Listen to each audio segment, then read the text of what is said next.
Super sir. வேற லெவல்ல இருந்துச்சு. இன்னைக்கு ட்ரெய்னிங். நேத்து எனக்கு ஃபர்ஸ்ட் டைம் இந்த மாரி ட்ரெய்னிங் அட்டெண்ட் பண்றது இதெல்லாம் எனக்கு தெரியாது. எங்க லீடர் சொன்னத வச்சு நான் வந்தேன். எனக்கு ஒரு இன்ட்ரெஸ்ட்டே இல்லாம தான் வந்தேன். அவங்க சொல்றாங்களே, அவங்க சொல்ற எதா இருந்தாலும் நம்ம பண்ணணும் அப்படின்ற ஒரு மைண்ட் செட்ல தான் வந்தேன். ஆனா, எனக்கு என்னென்னலாம் மனசுல குழப்பம், அவங்க சொல்லையில எனக்கு புரியாது.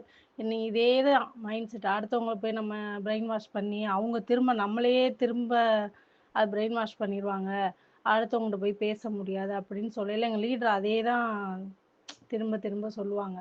எனக்கு அவங்க சொன்ன விஷயங்கள விட, நீங்க சொன்னது இன்னும் ஸ்ட்ராங்கா என் மைண்ட்ல இருக்கு. அ யா பணம் தான் பிரச்சனையா இருக்கு எங்க ஃபேமிலில.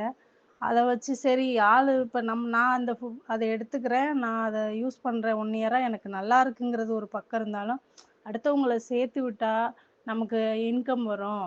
அந்த மாரி மைண்ட் செட்ல மட்டும் தான் இவ்வளோ நாள் இருந்தேன். அடுத்தவங்க வாங்கி எடுத்துக்கிட்டாங்கன்னா, இத எடுத்துக்கிட்டாங்கன்னா நமக்கு பெனிஃபிட்ஸ் இருக்கு. அப்ப என் மைண்ட் செட்டு இவங்களலாம் இது பண்ணிட்டா நமக்கு இன்கம் வரும். அது மட்டும் தான் மைண்ட்ல இருந்துச்சு.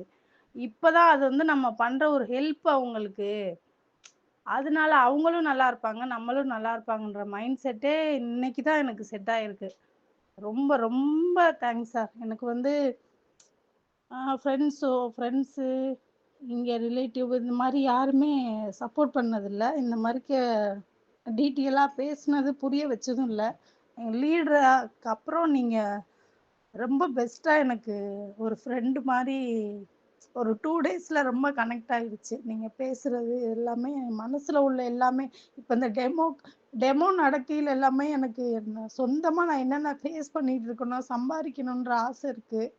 ஆனா, அதுக்கு என்ன பண்ணணுங்கிறது மைண்ட் செட்டே ஆகாது. நம்ம யார்ட்ட போய் பேசினா இது மாரி சொல்லிருவாங்களோ, பேசிருவாங்களோ அப்படின்ற மைண்ட் செட்லயே நான் நெறைய இது பண்ணாம இருந்திருக்கேன். இனிமே நான் 100% குடுத்து என்னால முடிஞ்சத நான் அடுத்தவங்களுக்கு ஹெல்ப் பண்ணணும்னு நான் முடிவு பண்ணியிருக்கேன். அதுக்காண்டி ரொம்ப நன்றி சார் உங்களுக்கு.